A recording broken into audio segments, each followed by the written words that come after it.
Salve, rapaziada, boa tarde para vocês. Mais uma resenha PVT no ar. Hoje a gente tem a honra aqui de estar fazendo uma homenagem a um grande ícone do esporte, do Vale Tudo no Brasil. É um cara que realmente marcou a sua geração, o lendário Valdemar Santana, o Leopardo Negro. E para falar dele, a gente recebe ninguém menos que sua filha, né, Valdemara Santana. Prazer estar aqui com você, Valdemara.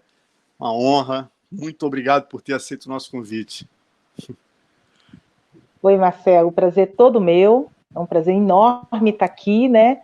Falar de meu pai, contar as histórias de meu pai sempre é muito bom, sempre é muito prazeroso.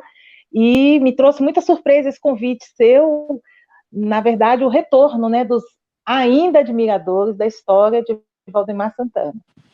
Com certeza. Hoje, galera, fiquem aí ligados que a gente vai trazer muita história legal. Eu já tinha tido a oportunidade de conhecer a Mara, ela veio ao Rio aqui participar de um documentário que a gente está fazendo sobre rivalidades. Eu a conheci pessoalmente, né? Na verdade, eu a conheci numa matéria muito tempo atrás, não pessoalmente, que o meu parceiro Maurício Costa fez na Tatame, essa bela homenagem aqui ao Valdemar Santana, em 2 edições, reportagem muito legal, né? E ele contou com o suporte da Mara para fazer essa reportagem. Então, ela tem muita coisa legal para vocês. Antes de iniciar nosso papo, porém, deixa eu chamar meu parceiro aqui para a conversa, Leonardo Fabre. Bem-vindo, Léo. Boa tarde, Alonso. Boa tarde, Mara. Boa tarde, galera. É isso aí, vamos que vamos. O Léo vai estar aqui com a gente, né, Léo? Vamos passando as perguntas da galera. Se tiver alguma dúvida, interrompe aí também, Léo. Fica à vontade. Né? Lembrando que a gente hoje tem surpresa também. Vai ter uns... Mara, conta pra gente um pouquinho o início, né, do seu pai, assim, a infância dele, que todo mundo conhece o Valdemar Santana. Ele era marmorista, foi roupeiro da academia, antes de se transformar na lenda, no grande lutador dos ringues, né? Ele era conhecido por ser marmorista e roupeiro. Conta um pouquinho da infância, né, do Valdemar na Bahia, como é que foi? Tá. Bem, Marcelo, meu pai nasceu em Salvador, né, mais precisamente no bairro da Federação, é um bairro do centro da capital baiana, em 28 de outubro de 1928. Ele teve uma infância maravilhosa, né? Ele costumava ter excelentes lembranças da infância, brincava muito, tinha muitos amigos, amigos que ele levou por toda a vida. São amigos tão sinceros que hoje, filhos de amigos de meu pai da infância, continuam em contato com nossa família, alguns foram meus colegas de faculdade. Então, ele teve uma infância muito rica e marcante, mas sempre inquieto, né? Sempre curioso, muito curioso. Lá pelos 18 anos, ele começou a treinar a luta livre, né? Na academia do professor José Arapiraca, na Cidade Baixa, em Salvador, na Cidade Baixa, na península de Itapajipe. Lá ele iniciou os conhecimentos, né, na questão do vale tudo e nas técnicas de luta. Mas mesmo assim, sempre tendo ambição e já procurando novos caminhos e sempre em busca de algo. Ainda em Salvador, na juventude, ele é de uma família de origem bem humilde, ele tinha como forma de ganhar seu sustento, ele era marmorista, né? Ele trabalhava com mármores, fazendo lápides e muitas peças de mármore, mas sempre com aquele sonho, né? Sempre se interessando por luta, sempre buscando algo melhor. E foi assim, Marcelo, que lá pelos 18 anos, ele já tendo conhecimento da existência dos Gracie, da família dos Gracie, ele disse, não, eu vou voar, eu vou em busca de algo melhor, eu vou para o Rio de Janeiro tentar algo novo. Bacana, quer dizer, aí ele chega aqui com que idade, Mara?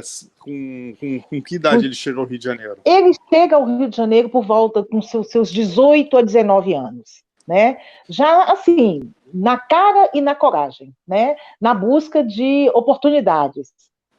Sim, aí como é que ele chega à Academia Gracie? De que maneira ele chega aos Gracie? Ele já treinava com a Arapiraca, quer dizer, já tinha uma noção de luta, como você falou, já sabia da fama dos Gracie, certamente sonhava, né, em treinar numa grande academia como a Academia Gracie, mas como ele chega lá? Olha, eu posso dizer a você, na verdade eu posso afirmar que meu pai foi um cara que teve um ímpeto tamanho, né? Porque ele não conhecia ninguém, ele foi na sorte grande. Ele foi para o Rio tentar a vida, ele conseguiu dinheiro com trabalho e tudo, e lá pelo Rio ele se alojou em uma região, em um quarto, em uma pensão, e começou a procurar emprego, e começou a visitar a Academia dos Gracie, porque já na academia do José Arapiraca, ele já ouvia falar da fama dos Gracie. Então, o que acontece? Ele chegou na academia como aquele espectador, chegou para conhecer a academia, né? Conhecer o movimento, e por ali ele ficou, né? Vendo os treinos, procurando conversar com um e com outro, até que ele mesmo se ofereceu para ser uma espécie de roupeiro faxineiro da Academia dos Gracie, porque ele precisava do emprego, precisava, né? Ele precisava entrar. Aí, no início, ele entrou sem salário, entrou mesmo como, sabe, aquela pessoa que vai chegando, quer uma ajuda, quer que fique aqui, mas já com segundas intenções, até que se tornou uma espécie de roupeiro e faxineiro da Academia dos Gracie. Pô, muito interessante. Quer dizer, e aí ele relatava para você esse início, assim, Mara, só para a gente entender, né? Seu pai faleceu com 54 anos em 1984, né? Você conviveu com ele até você tinha mais ou menos que idade, quer dizer, como é que vocês chegaram a conversar muito sobre essa época? Como é que Olha, eu convivi com meu pai há mais ou menos 20 anos de idade, e a gente conversava muito. Meu pai sempre foi muito, se comunicava muito, conversava muito, e a própria vivência dele, né? Então, partes muito relevantes da história dele, ele sempre fez questão de contar a gente e principalmente esclarecer. E muitos momentos mesmo nós vivenciamos no dia a dia, né? O respeito eterno que ele sempre teve pelo mestre Hélio Gracie é algo que possivelmente só seus familiares mais próximos podem relatar. Porque, ao contrário do que muita gente pensa, Marcelo, meu pai, enquanto viveu, ele sempre foi muito grato à figura do mestre, como ele costumava chamar.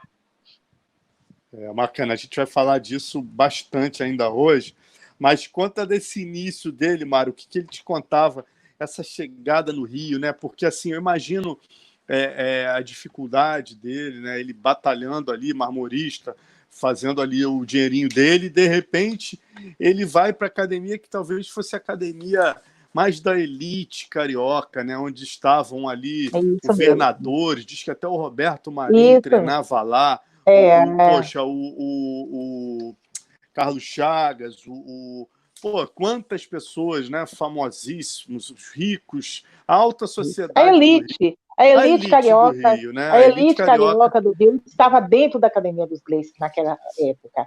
Ele conta o seguinte, ele contava o seguinte, meu pai, na verdade, sempre foi uma pessoa muito versátil. Ele foi uma pessoa que ele não teve oportunidade de conhecimento acadêmico, mas a vida o moldou. Ou seja, como ele mesmo costumava se autodefinir, ele foi um diamante bruto que foi lapidado com o tempo, sempre aprendendo com o que ele via ou com o que ele convivia.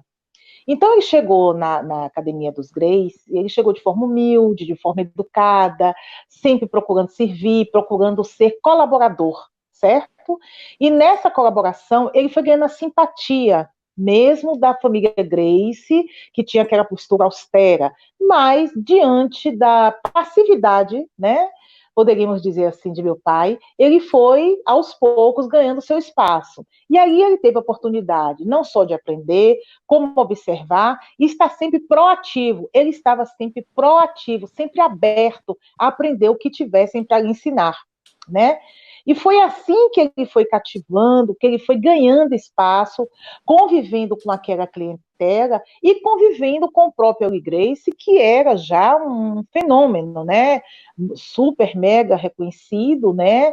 E pelo seu método, pela sua postura, né? Por tudo que já tinha trilhado, né? Ele tinha um maior respeito, né? O maior respeito pelo mestre. Assim como os outros chamavam mestre Hélio Gracie, ele também chamava. E ele foi ganhando aquela confiança, e aos pouquinhos mostrando também um pouco, né, da sua capacidade, né? Olha aí, um registro que a gente tem, que o Carlos Alberto me deu, né? Que Carlos Alberto, que era muito amigo dele, eu conheci aqui no Rio, que inclusive promoveu a última luta dele com o Carson em 70. Aí um registro, né, clássico, que mostra bem isso que você está falando, né? Aí o seu pai, ó, a galera da Academia Gracie, só o Carson... Você vê que ele aí já está... você já vê que aí ele já está integrado, né? Você já vê. Ele já está integrado um pouco com a equipe aí da academia, né? Ele foi aos pouquinhos chegando e colaborando, e o pessoal aceitando. E ele também começou mostrando né, a capacidade dele.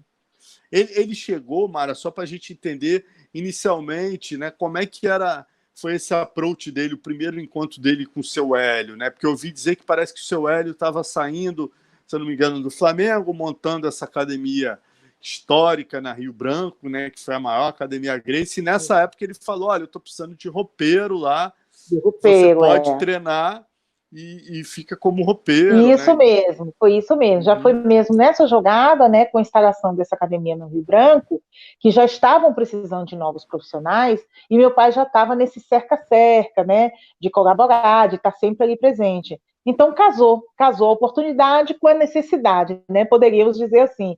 E ele foi e se tornou roupeiro, faxineiro. Marcelo, a gente podia dizer que meu pai naquela época se tornou um pouco do faz-tudo, né? Aquele faz-tudo, o faz-tudo com boa vontade, né? E assim ele foi lá desenvolvendo as atividades, mostrando também o pouco que ele já sabia, o muito que ele já sabia, que já tinha trazido Salvador, na experiência no campo do Vale Tudo e já aprendendo jiu-jitsu. Então, o que acontece? Ele foi ganhando tanta confiança que no fim já foram colocando ele como sparring também das lutas lá, né, com os alunos e com as necessidades dentro da academia. Sim, sim. Agora, como é que foi o crescimento técnico dele, né? Porque ele começou a ajudar nas aulas também. Como é que ele começa a aparecer ali como lutador da academia? Que ele começa a perceber que ele tem campo como lutador também. Ele começa, né, como eu estava te falando, a atuar como sparring das lutas, né? Então, o próprio mestre Hélio Gracie começa a deixar, começa a ensinar, começa a corrigir, né? Agora, tem um viés aí muito importante que a gente tem que puxar para todo esse contexto, que é o seguinte, isso já é mesmo, né, da nossa sociedade brasileira, né? Meu pai era naquela época, você imagina, se nós enfrentamos ainda o problema do racismo na sociedade brasileira, você pense como não era naquela década de 50 e naquela situação, né? Então, um negro de origem humilde dentro de uma academia de elite, né? Onde só frequentavam possíveis futuros políticos de expressão, gente da alta sociedade, né? Então, ele era aquela coisa assim, a partir do momento, né, que ele começa a mostrar todo o conhecimento que tem, toda a sua técnica, mostra-se também receptivo a aprender. Logo no início, quando ele se torna sparring, pelo menos meu pai me contava assim, ele não era assim bem aceito, tinha aquela desconfiança de quem teria, mesmo ele na situação de competir, né, no treino, né, recebendo, né, no caso, né, os golpes dos alunos, mas não tinha essa receptividade, né? As pessoas ficavam um pouco assim. Então, ele costumava contar isso em Brasília. O próprio Hélio, quando queria utilizar meu pai, então você tinha uma figura de expressão que estava ali. Então, o Hélio vinha, chamava meu pai, simulava o que tinha que simular do treino, e aí ele já abria um caminho de confiança para que você, aluno, aceitasse lutar um pouco com meu pai, porque é como se ele estivesse dando um pouco do aval, ok? E nisso meu pai também foi aprendendo e vivenciando tudo isso, né? Cada vez mais sempre aumentando o conhecimento dele. É verdade, quer dizer, e por isso mostra, né, porque que até os últimos dias, como você sempre fala, né, Mara, ele tinha um respeito, apesar de tudo que rolou, a gente vai falar sobre isso, mas ele sempre teve um respeito muito grande pelo mestre Hélio, né? E a gente vai mostrar duas palavras essenciais, Marcelo, respeito e reconhecimento. E a gente vai falar o final da história, eu acho muito bonito, né? Como como o Hélio ajuda ele naquela história da ditadura, mas a gente já vai A falar disso. ditadura Agora, da falando Revolução de 64. daquela parte onde começa a polêmica, né? Que é a parte lá do problema na academia. Eu até te perguntei isso, você me surpreendeu. Eu achei que a briga dele com o Hélio fosse diretamente em decorrência do problema da água, mas você me explicou que não. Houve o problema da água, ele volta, aí teve aquela outra questão. Aí eu queria que você explicasse essa ordem cronológica da briga do aluno com o mestre. Na verdade, o que aconteceu de fato? Você tem um episódio onde, durante o dia a dia, na pressa da saída, meu pai me parece que esquece uma torneira ligada, né, na Academia Gracie, e essa água escorre, termina inundando uma série de tatames, e no outro dia, quando chega na academia, a academia é toda alagada, isso causa um certo mal-estar e queixas, né? E queixas. Mas o fator mesmo que veio a causar, digamos assim, um possível rompimento é o seguinte: meu pai tinha um sonho, meu pai queria ser lutador, meu pai queria viver de esporte, mas ele tinha que se dividir, porque o que ele ganhava na Academia dos Gracies não era suficiente para o seu sustento e para ele avançar. Ok? Ele também tinha a ambição, ele também sonhava em uma vida melhor. Ele era um menino de origem humilde, ele veio de Salvador para o Rio na busca de uma melhora. Então, com aquele desenvolvimento dentro da academia, ele conhece uma figura, um jornalista, um cronista do jornal Última Hora, chamado Carlos Renato. Carlos Renato, né? Que Carlos Renato, que era Carlos Renato? Carlos Renato já fazia assessoria de imprensa da família Gracie, né? Convivia ali com todo aquele ambiente. E, ao mesmo tempo, era uma pessoa visionária, uma pessoa do meio jornalístico, do meio de marketing, ele tinha amizades, ele tinha canais, e era uma pessoa que tinha uma visão mais comercial do esporte. Então, quando ele viu o potencial de meu pai, né, meu pai treinando, meu pai lutando com os alunos da academia e tudo, ele começou uma espécie, como é que a gente pode dizer, Marcelo, um diálogo com meu pai, né, de forma bem discreta, sempre levando ele, você pode mais do que isso, você não precisa ficar nessa condição, você daqui não vai para frente, né, começando assim a despertar um interesse maior de meu pai por uma vida melhor. Quer dizer, meu pai já tinha esse interesse, só que Carlos Renato, ele impulsionou esse interesse, ele deu mais um empurrão, uma injeção, né? E aí, porque se você ficar aqui, você não vai ser nada, você vai ser o eterno faxineiro, você vai ser o eterno roupeiro, você vai ser o eterno espai, você nunca vai ser ninguém, né? Aliada a tudo isso, uma vida real do lado de fora da academia, onde ele vivia dificuldades financeiras e precisava ter uma melhor situação socioeconômica, quando junta tudo isso na cabeça dele, e Carlos Renato surge com o convite dele fazer apresentações e disputar lutas para ganhar bolsas, né, bolsas monetárias maiores em outras apresentações, ele chegou um momento que ele disse, não, eu não posso ficar nessa situação. Eu tenho que crescer, eu sei quem eu sou. E ele aí resolve aceitar a primeira luta fora da Academia Gracie. E aí vem a discórdia, porque os Gracie sempre foram uma família que não permitia, né, o clã da Gracie, pelo menos naquela época, não permitia, né, que você saísse do grupo, que você sendo um discípulo dali, como meu pai era, ele não poderia aceitar lutas fora dali, tá, porque tinha toda uma metodologia, o próprio mestre Hélio Gracie preservava muito por possíveis lutas armadas, coisas dessa situação, que poderia manchar a honra da família Gracie. Exatamente, né? Aí essa luta existia uma suspeita, né? Eu estava lendo aqui, volto a falar, essa matéria histórica aqui, olha, para mim essa matéria está entre as 10 melhores da história da tatame, feita pelo meu parceiro, amigo, o cara que prefaciou meu livro Por Trás do Octógono, Maurício Costa, grande jornalista. Ele fez em 2 edições da tatame, né? Essa é a primeira. E aí ele fala exatamente aqui todos esses detalhes, né? Parece que ele ia lutar com um lutador. O seu pai queria lutar com um lutador chamado Biriba, que ele já tinha Isso mesmo. Parece que ele já tinha o nome do Biriba é Hamilton Silva, né? E ele já tinha um problema com Biriba, e obviamente, como você, eu acho que já esclareceu e deixou tudo muito claro, ele queria só o espaço dele, ele sabia que ali dentro daquela Kodokan brasileira, você tinha uma ordem hierárquica, primeiro tinha que ver os Gracie, então o Carson era o número 1, depois vinha o João Alberto Barreto, depois tinha o Armando Vrides, depois tinha o Hélio Vigio, né? Então você tinha uma sequência de lutadores que ia ter oportunidade antes dele, ele só queria um espaço. E aí ele percebe esse espaço nessa luta com Biriba, tenta negociar com o mestre Hélio, e como a luta era no tal Palácio de Alumínio, onde ocorriam também lutas armadas, o Hélio não aceita. Fala, se você for lutar no Palácio de Alumínio, você vai queimar o filme da Academia Gracie. Ele tenta explicar pro mestre Hélio que não é uma luta armada, o Hélio e não foi uma luta armada. Não foi uma luta armada, né? Não foi, foi algo que ele deixou bem claro pra gente. A imprensa na época deixa isso claro também, ele ganha rápido do Biriba. Se fosse armado, ele ganha não seria tão rápido.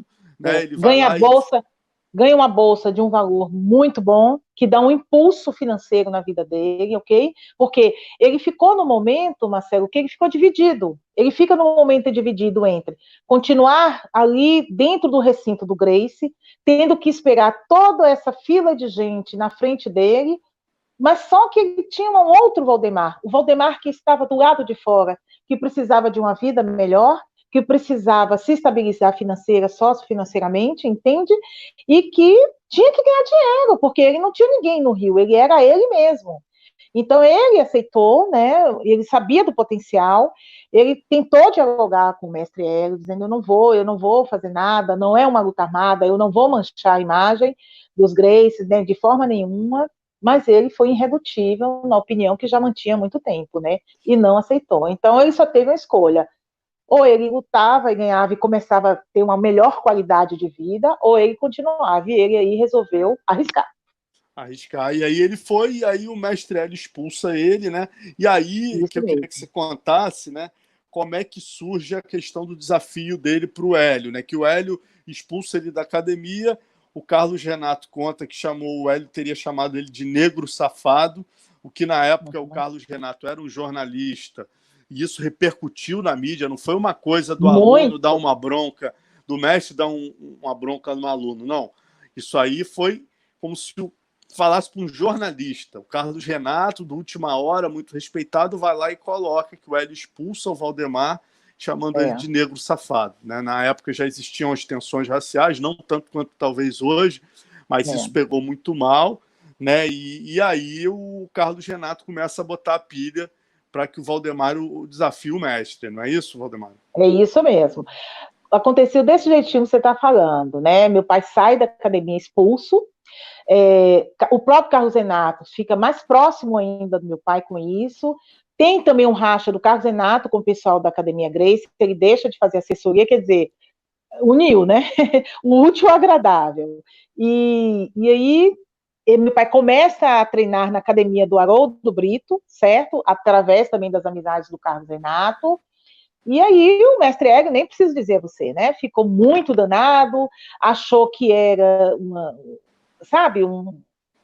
audácia do meu pai, né? Ter feito o que tinha feito, né? O comportamento que teve, né? Ele não conseguia perceber a necessidade que ele tinha de uma melhor qualidade de vida.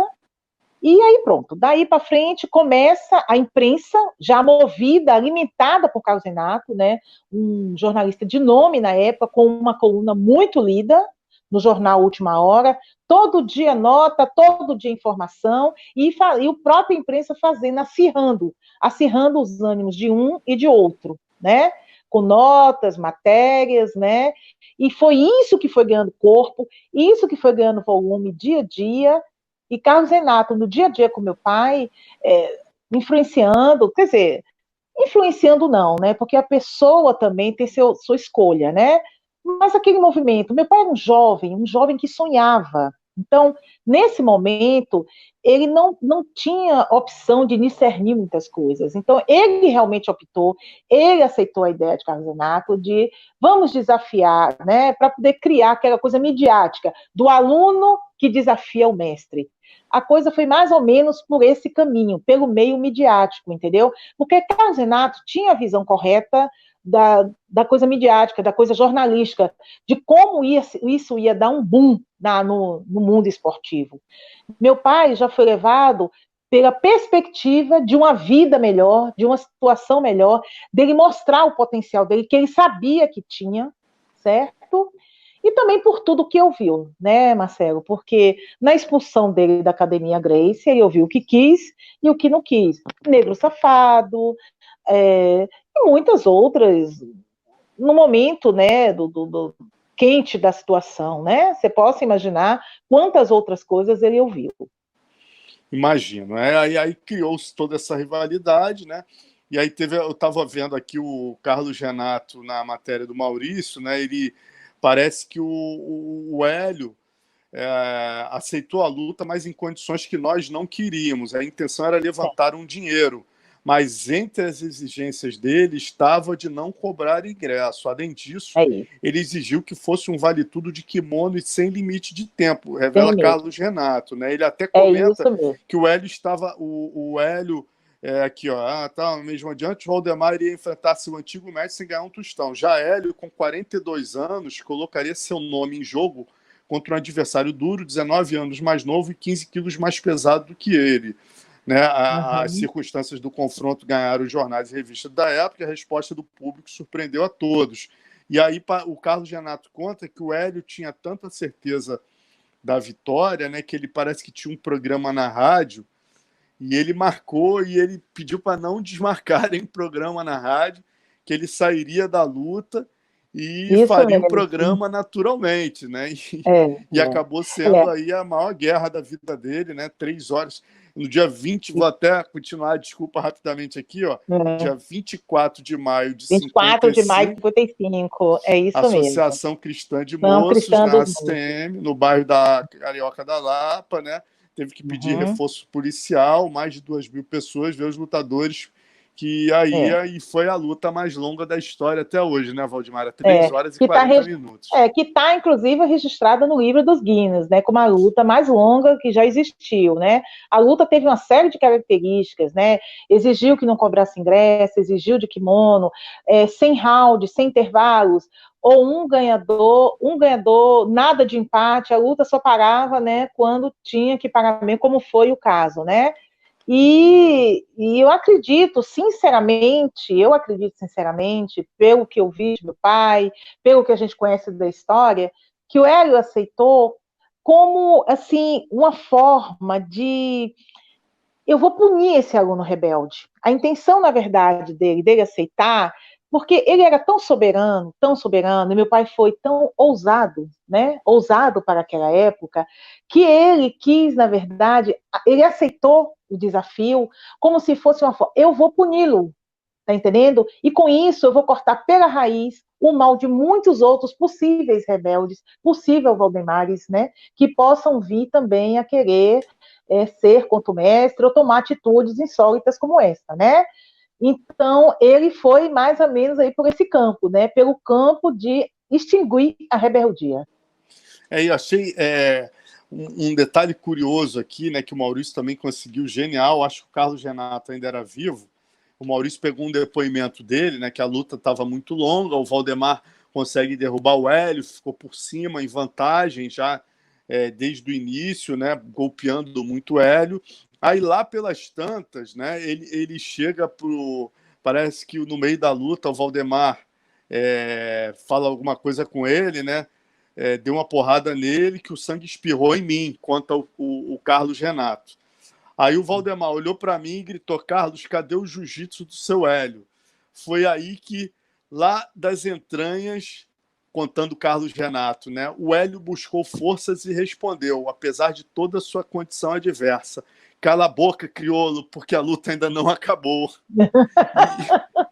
E aí o Carlos Renato fala ali que foi o maior exemplo de macheza que ele já viu na vida dele, porque o Hélio, mesmo debilitado, já muito machucado, né? O Hélio ainda lá das entranhas ainda provocou seu pai e acabou que resistiu até o final, né? Até que seu pai, numa cena que marcou a época, né? Foi considerado uma selvageria, mas eram as regras. Seu pai levanta num cataguruma e joga do segundo andar e dá um chute no rosto do Hélio, que cai desfalecido, né, Léo? Se você puder botar uma foto aí eu acho que tem alguma foto da luta aí, ó. Deixa eu só mandar aqui para contextualizar. Essa aqui, ó, Léo.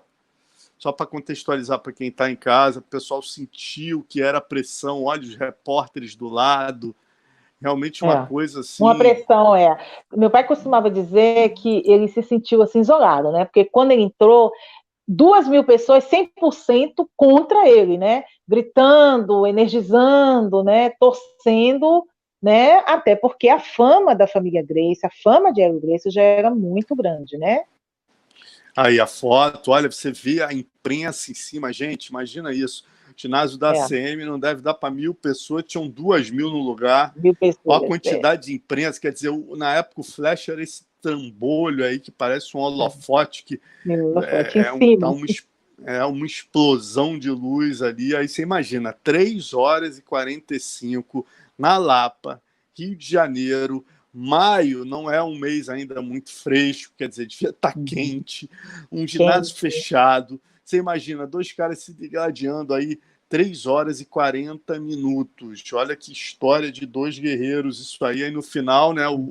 Tem a cena, tem uma foto aí do Hélio, Léo, depois da luta, tem uma foto aí marcante dele, aqui de um recorte de jornal, ó.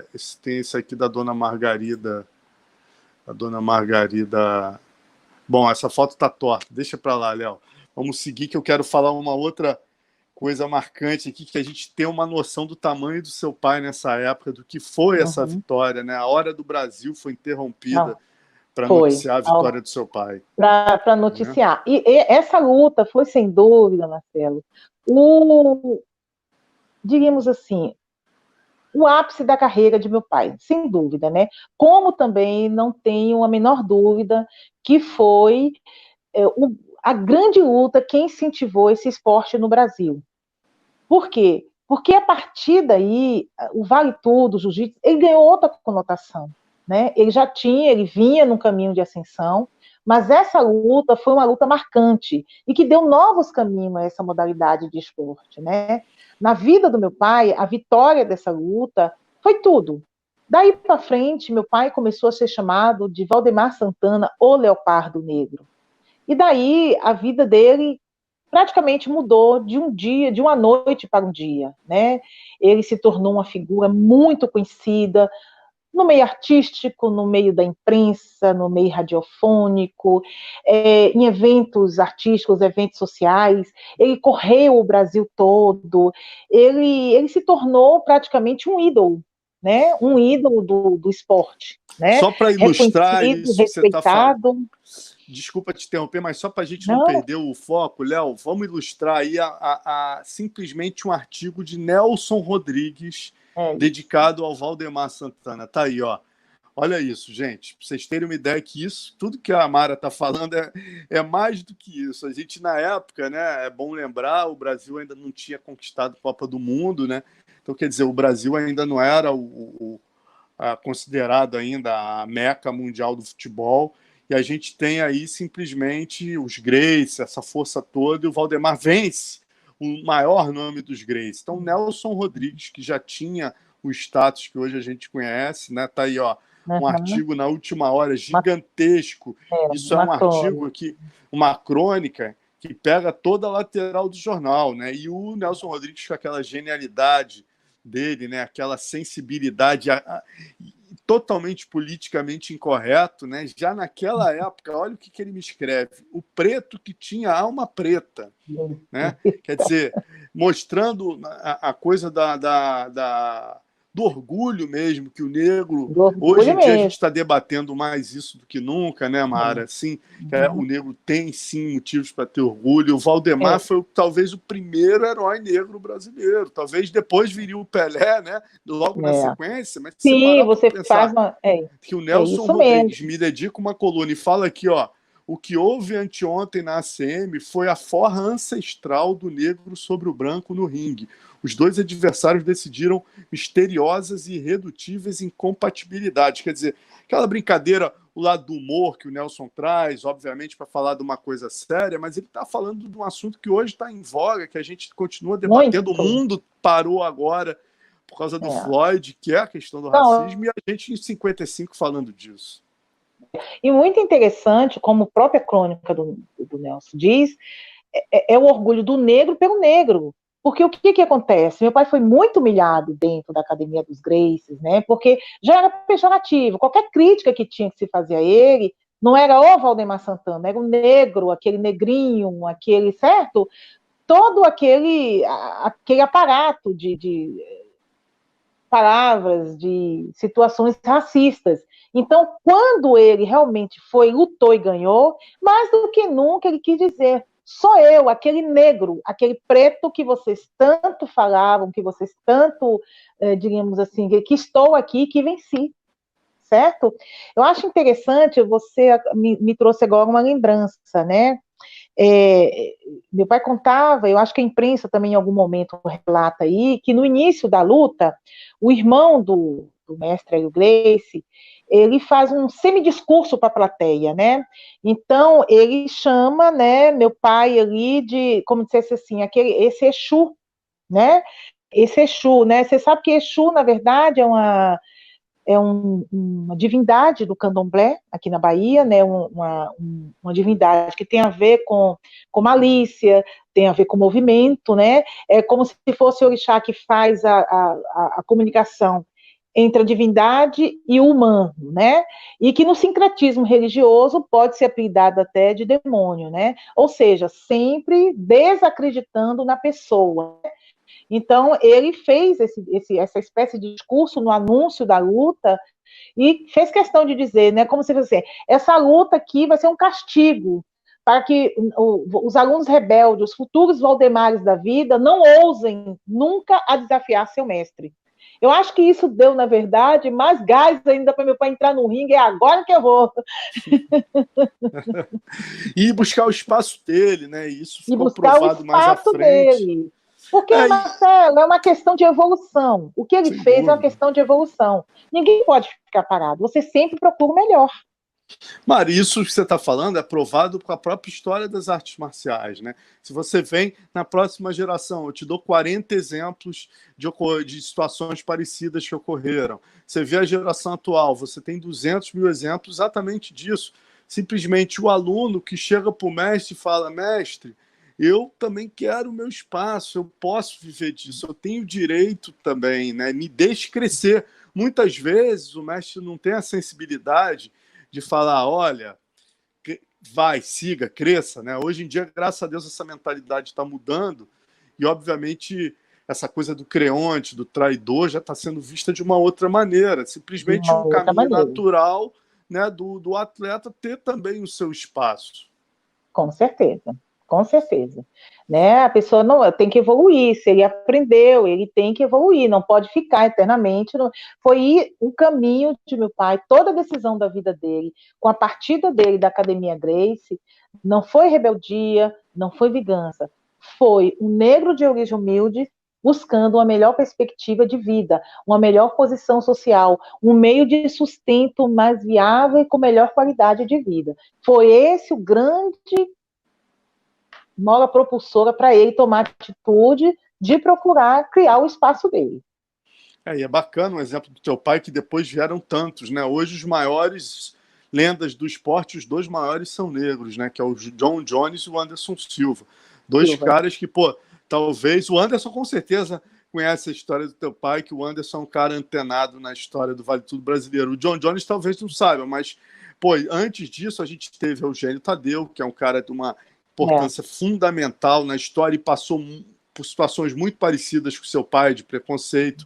O próprio Pelé Land, que lá em Curitiba, né, era talvez o único negro ali dentro da shootbox e de repente ganhou seu espaço, depois veio o Rafael Cordeiro também, mas ganhou seu espaço ali na técnica, né, e muito bacana essa história. Agora, seguindo só a ordem cronológica aqui, né, aí na sequência ele é obrigado a lutar com um grande amigo dele, né, que ali na situação viu o tio perder, Isso. aí como o próprio Carson falava, Valdemar, eu te adoro, mas agora a gente vai ter que sair na porrada, né? Nessa rata.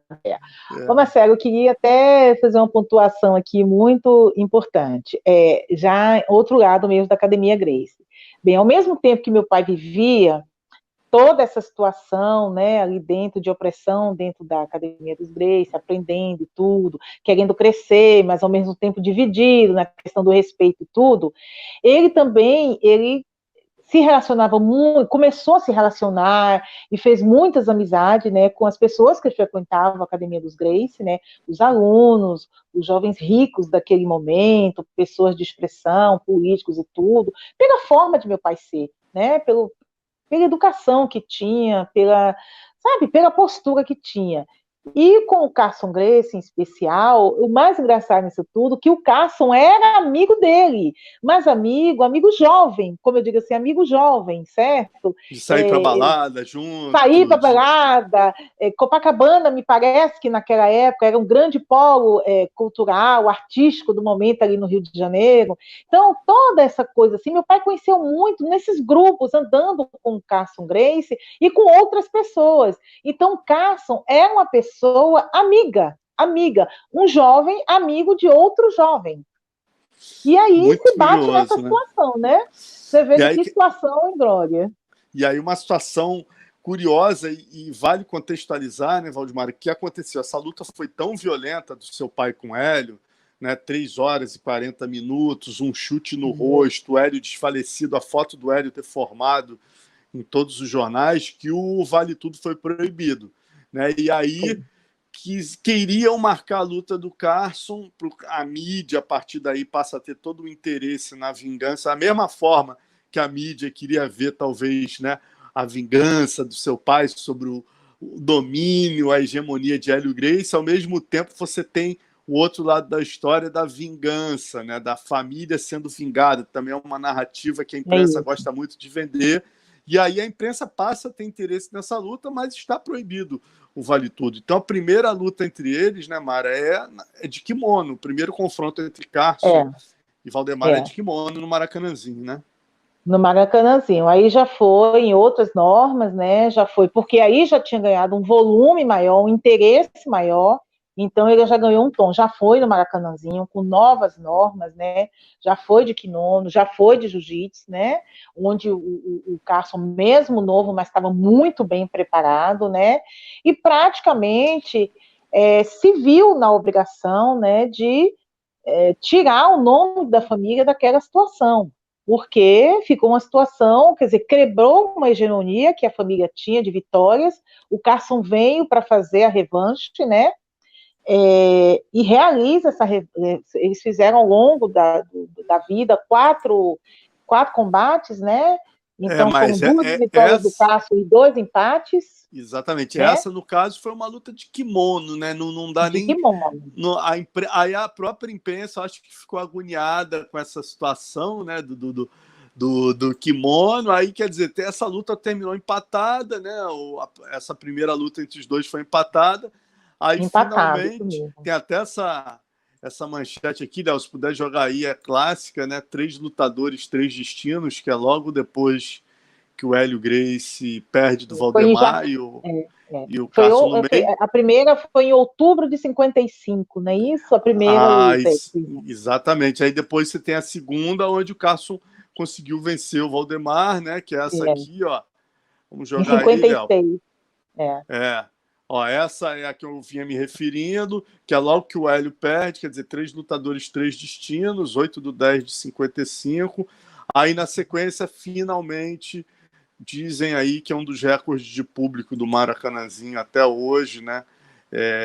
Meu pai disse que foi na luta, não conseguiu entrar, tinha fila do lado de fora. Aí, nessa foto, dá pra gente ter uma noção. Putz, pior que eu mandei a foto de lado pro Léo, a outra foto. Mas dá para a gente ter uma noção, Léo, se você não conseguir virar a foto, dá para o pessoal ter uma noção, quem está em casa, do que foi essa luta, né? A gente tem aí um Maracanãzinho absolutamente lotado. Você vê o público no segundo andar com as pernas de fora, até perigoso. A pessoa pode ser empurrada e cair lá de cima. Você vê como essa luta com o Hélio, de meu pai, ela deu uma injeção faraônica na modalidade. Olha, Mara, que coisa incrível essa foto. Incrível, né? Quer dizer, você vê o Maracanãzinho absolutamente abarrotado. Lotado. Lá no segundo andar tem um cara de pé, lá no último andar. Embaixo você tem as pessoas sentadas, duas pessoas por andar, né? E as pessoas penduradas na marquise ainda, né? Então isso aí dá para ter uma noção do que foi essa luta. Então o tamanho disso nos jornais no dia seguinte, né? Como essa manchete, como o dia seguinte todos os jornais davam essa manchete aí, no caso aí do Carson, né? Vingando o Hélio Gracie. Vingando o Hélio Gracie. Mas de qualquer maneira é o que você falou, né, Mara? O nome do seu pai, independente dessa derrota na sequência com o Carson, lutaram de novo, empataram, mas o nome do seu pai ficou muito grande, né? Ficou muito grande, foi o que deu, né, o start da carreira dele, da grande carreira dele, né, ele já não era mais Valdemar Santana, ele era realmente Valdemar Santana, o Leopardo Negro, que conhecido em onde chegasse, em diversos estados brasileiros, incentivando lutas, apresentações, promovendo espetáculos, né, foi uma verdadeira reviravolta mesmo na carreira dele. Aí, a gente falando um pouquinho, né, para quem está em casa ter uma noção dessa fama, né, a gente já mostrou aqui uma crônica do Nelson Rodrigues, mas vamos mostrar, Léo, o Valdemar passou a ser personagem, inclusive, de músicas na Bahia, né? Ele passou a ter uma crônica nos jornais, olha aqui, ó, que essa matéria, olha aí, ó a música Valdemar Santana em prosa e verso, abaixo fragmentos de duas composições que citam o ídolo baiano. Né, Mara? Você tem o Jorge Veiga e o Luiz Vanderlei, né? E você falou até que tem um disco em vinil disso, né? Eu tenho disco em vinil, essa musiquinha, né? Pode deixar, Léo. Chamam baião, né? Chamam baião. Então, o que acontece? Isso aí se tornou até uma espécie de marchinha de carnaval, né? Na época. É uma coisa assim impressionante, né? Todo mundo cantava, e qualquer espetáculo que tivesse que lembrasse a Bahia, do Luiz Vanderlei, que você fala, né? Pai, essa é do Vanderlei, ela tem um refrão muito interessante. Eu não me lembro a música toda, certo, Marcelo? Pode cantar pra gente que a gente vai adorar. Eu me lembro um refrãozinho assim. Na Bahia tem petróleo, tem cacau e tem dendê, e tem Valdemar Santana para dar uma pisa em você. Ela começa com um refrão muito interessante. Olha, virou também motivo, meu pai falava muito isso, motivo de brincadeira de criança, né? As crianças, quando se degradavam, ou tinham uma briga na rua, ou na escola, ou qualquer coisa, diziam, olha, eu vou te pegar, você está pensando? Eu conheço Valdemar Santana. Isso tudo, na cultura baiana, foi muito forte, certo? Olha isso aqui, olha, não precisa essa aqui eu vou mostrar aqui, que é da matéria do meu colega Maurício, essa segunda parte da matéria, joga para mim, Léo, por favor. Aí, aqui, ó, meu colega Maurício fez aqui, achou, olha isso aqui, para vocês terem uma ideia, né? Tinham historinhas do Valdemar Santana nos jornais, quer dizer, os causos de Valdemar Santana, histórias, né? Quer dizer, que coisa bacana, olha aqui essa charge, ó, Valdemar vira ídolo nacional. Isso aqui é uma charge, o bonequinho do Valdemar Santana passou a ser representado por esse boneco. Quer dizer, que história bacana, né, Mara? Passou a ter orgulho, trazer orgulho, o brasileiro tão complexo de vira-lata, né? Olha aqui, derrota. Isso aqui, as manchetes da época. Quer dizer, o brasileiro, essa coisa do complexo de vira-lata, e você vê um cara que veio de baixo, vencendo, né, mostrando que é sim possível e dando um exemplo. Você vê que história bacana. Vira música de carnaval, vira tirinha de jornal e vira personagem de charges, né? Fora isso tudo, Marcelo, meu pai também, como eu disse no início, né, ele foi se lapidando um pouco em todo. Então, onde ele estivesse, que tivesse alguma situação assim, que lembrasse o baiano, naquele tempo áureo do Rio de Janeiro, tipo assim, Marta Rocha foi eleita, né, a Miss Brasil da época, então tinha aquelas comemorações, né, no Copacabana Palace e tudo, ele estava presente, ele sempre era lembrado, Natalie Cole veio dar um show no Maracanãzinho, meu pai recepcionou ele no palco do Maracanãzinho, ou seja, aos poucos ele foi se introduzindo no cenário artístico-cultural do Rio de Janeiro daquela época, certo? Mas tudo isso veio de forma natural, certo? Fruto do próprio desenvolvimento da carreira dele, né? E o mais interessante também, depois de certo momento, ele não se prendeu só ao Rio de Janeiro.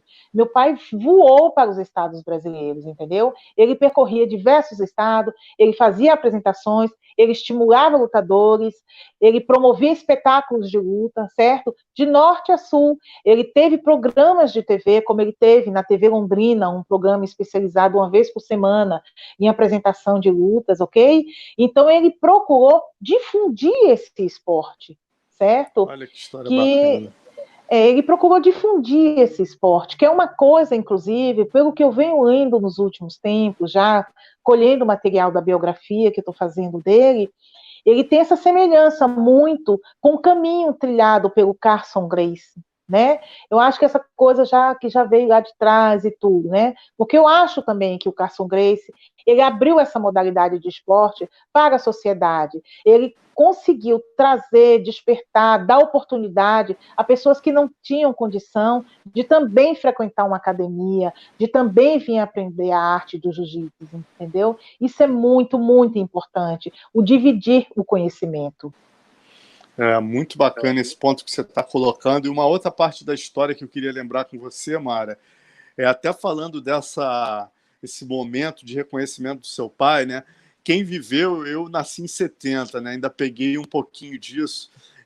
O tamanho do programa do Flávio Cavalcante na época, gente, era como se fosse, por exemplo, Faustão hoje, tá? Flávio Cavalcante tinha concorrência, tinha, se não me engano, o Silvio Santos, tinha mais um, existia uma divisão, mas o Flávio Cavalcante, você vê até quem viu o documentário sobre o Chacrinha, vê que o Chacrinha fica chateado que o Flávio Cavalcante estava batendo nele na audiência. Então, para a gente ter uma noção, contextualizando do que era o Flávio Cavalcante. E aí, na época, né, puxando essa história para a Valdemara contar para a gente, ocorreu alguma coisa que fizeram uma entrevista com o Hélio Gracie na época e parece que o Hélio falou, olha, o Valdemar é um casca-grossa e tal, mas ele não pode ser comparado à família Gracie porque ele não tem família, né? A família Gracie é uma dinastia.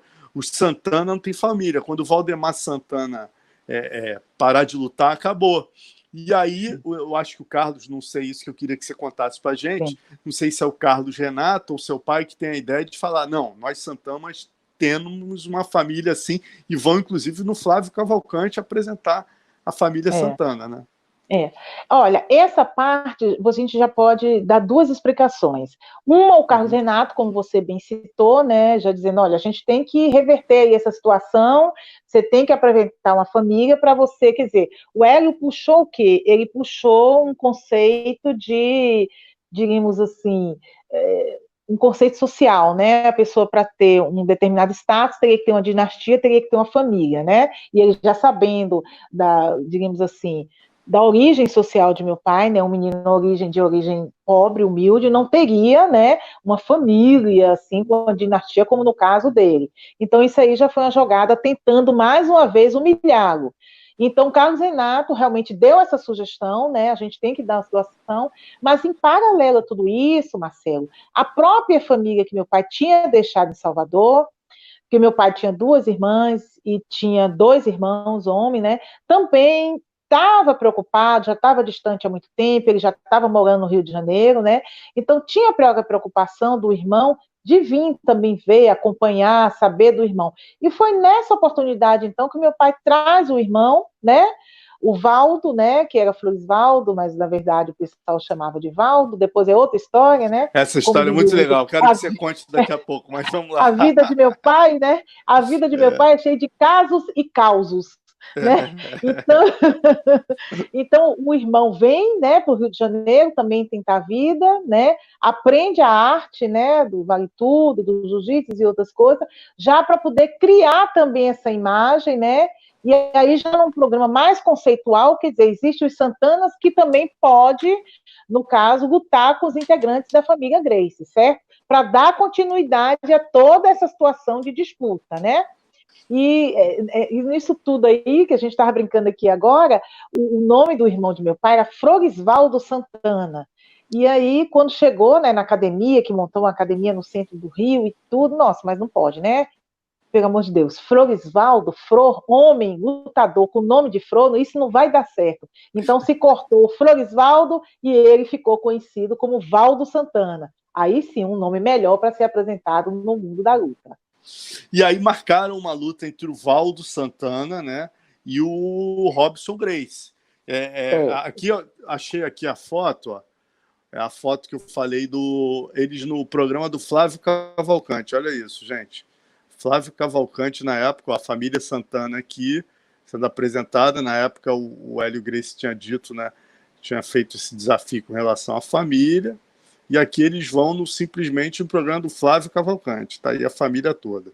Mas e aí o Valdo, como é que surgiu essa ideia do desafio com o Robson Gracie? Não, já dentro desse deslanchar, né? Porque aí o que veio? Veio o Florisvaldo, Valdo Santana, o irmão, depois veio o sobrinho, né, o Manuel Santana, né, que já era filho da irmã, também para aprender a arte, tudo, né, da luta, do vale tudo, e o pessoal apelidou ele de Maneca, né, e aí teve o lançamento, já também intermediado pelo Carlos Renato, dessa disputa, né, para poder dar sequência como se fosse a briga entre as famílias. Exatamente, quer dizer, aí o Valdo, o Robson até conta aqui nessa matéria, né, que o Valdo levou vantagem, né, o Valdo acabou levando vantagem na luta, a luta terminou empatada, mas o Valdo teria... O Robson conta aqui na matéria, o meu gás acabou rápido e o Valdo veio com tudo para cima, ele só não me venceu porque em determinado momento o Valdemar começou a gritar lá do córner: não vai com tudo não, segura um pouco. Eu me aproveitei da situação, fiz cara que estava tudo bem e comecei a provocá-lo, mas a verdade é que se ele acreditasse um pouco mais e fosse para cima, ia acabar levando. Isso aqui é o depoimento do Robson Gracie para a revista Tatame na época, né? Aí ele conta até uma história engraçada, né? O sufoco que passei foi tão grande que meu pai, no intervalo para o último round, falou que ia jogar a toalha. Aí eu virei bicho. Disse a ele que se ele fizesse aquilo, eu nunca mais falaria com ele, iria até o centro do ringue, abaixaria a calça e mijaria. O velho ficou com medo e deixou rolar até o fim. Melhor morrer na guerra do que desistir, né? Aí ele reconhece que os Santanas eram duros, mas não basta querer para montar uma família de lutadores. Os Gracie estão entrando na quinta geração e não precisamos convencer ninguém. O processo é natural, está no DNA. Mas essa luta aqui, o Valdo, na época, foi noticiado, né? Terminou empatado, mas o Valdo levou uma vantagem, quer dizer, acabou sendo uma vitória moral do clã Santana, né? Do clã Santana, isso mesmo, né? Mostrando Quer dizer, a força de vocês aí. Como o próprio adversário disse, né? Se ele tivesse acreditado mais, ele ia vencer essa luta, né? Ele ia vencer, não seria o empate, né? E eu sei que depois teve outros episódios de luta também. O sobrinho também do meu pai, o Manuel Santana, o Maneca, também lutou com outros, né, outros representantes da família. E assim, uma vez ou outra, sempre tinha um combate entre membros da família. Muito bacana. E aí, futuramente, né, uma história... Novamente, vocês, Santanas e Gracies, voltam a se encontrar, mas dessa vez do mesmo lado na história, quer dizer, se ajudando, né? Agora como parceiros. Eu adoro essas histórias, Mário. O pessoal até pega no meu pé, que eu fico falando muito do Boqueirão, da história da invasão da Academia Gracie, porque eu acho que isso mostra, né, que apesar da luta, do vale tudo, ser uma arte marcial, existe o respeito, a coisa do samurai, né? Não existe crocodilagem, não existe maldade, existe um respeito. No final das contas, você tem aquela visão de que, poxa, se o cara teve a hombridade de me enfrentar no ringue, ninguém merece mais respeito de minha parte, né, que esse cara. Isso a gente vê na luta livre com o jiu-jitsu, a gente vê com seu pai, com o Hélio Gracie, do Hélio Gracie com seu pai. Eu queria que você contasse essa história da ditadura, que é muito marcante. Tá, tudo bem. Eu volto a te lembrar, como eu falei no início da entrevista, isso aí que você pontuou, né? Sempre respeito e reconhecimento, né? Eu faço questão sempre de dizer isso em relação ao meu pai com o mestre Hélio Gracie, né? Ele passou a vida toda dizendo isso a gente. Ele sempre teve respeito e reconhecimento por Hélio Gracie. Isso é muito importante que as pessoas saibam. Bem, vamos lá, né? O episódio da Revolução de 64. Todo aquele pessoal que meu pai conheceu quando convivia mais, né, diretamente na Academia do Gracie, políticos, né? Então você tinha o vice-governador da época, o Herói Dutra, o irmão, Valdemar Dutra, todos eram alunos da Academia do Hélio Gracie, né? E de uma forma ou de outra, todos se tornaram amigos de meu pai, certo? Né? Aquela coisa do bate-papo, da amizade. Então, já depois da luta, né, que ele venceu o Hélio Gracie, toda a trajetória dele, essas amizades, elas perduraram por toda a vida. Bem, quando chegou na época da Revolução de 64, bem, antes da Revolução, meu pai frequentava os mesmos ambientes, festas, bares e tudo. O Herói era político na época, né? E meu pai, comícios políticos e tudo, ele estava sempre ali presente, né? Acompanhando o Eloy, conversando com um político ou outra. E já na preparação da Revolução, muitas vezes meu pai foi flagrado em fotos acompanhando esses políticos. Então, na hora que estourou o movimento, como ele estava em algumas fotos, levou-se, né, no caso, ao governo a pensar que ele fazia parte no caso do movimento. Né? E ele aí foi o quê? Foi preso, né? Foi preso no movimento. Bem, conclusão, ele foi preso, né? E ficou aquela situação, né? Como resolver? Ele foi preso, minha mãe ficou sem saber direito, porque meu pai querendo retornar, né? E dizendo que não tinha nada a ver com aquela situação, dizendo que não tinha nada com aquela situação, certo? E o que acontece? Minha mãe aí teve a ideia, vou procurar o mestre Hélio Gracie para ajudá-lo, né? Vou procurar o mestre Hélio Gracie para ajudá-lo. E aí minha mãe foi, conversou com o Hélio Gracie na época, né, explicou a situação, olha, ele não tem nada, ele frequentava e tudo, e aí ele olhou para ela e disse, fique tranquila que nós vamos ver essa situação. Bem, minha mãe foi, ele tomou as providências que tinha que tomar, acho que falou com alguém e tudo, explicou a situação, e meu pai, passado alguns dias, foi liberado. Poxa, que história bacana, né? Léo, põe aquela foto do mestre Hélio com o Valdemar, que inclusive está nessa entrevista da Tatame, achei muito legal, né? Que mostra eles no fim da vida aí, ó. Já o Valdemar, essa é a foto que eu vi o Valdemar mais velhinho, assim, né? Que ele está mais, já deve estar aqui com... Aí meu pai já está mais debilitado, já está mais idoso, né? Já não está mais com o corpo atlético que tinha, né? É uma das visitas, né? O mestre Hélio Gracie, sempre que ia a Brasília, o procurava, né? Outra coisa interessante de lembrar, viu, Marcelo? Que meu pai ficava, na verdade, ele ficava super preocupado. Quando ele sabia que Hélio Gracie estava em Brasília, ou ia estar em Brasília, que ligava para avisar, ele ficava muito preocupado em recebê-lo da melhor forma possível, porque ele sabia das restrições alimentares, né? Que ele sabia que ele tinha toda uma tipologia de alimentação, então ele ficava muito preocupado, né? Minha mãe, nesse tempo, ficava apreensiva, porque ele cobrava de minha mãe, eu quero tudo perfeito, eu quero tudo muito arrumado, eu quero servir bem, né? E ele ficava muito eufórico, né? Muito eufórico.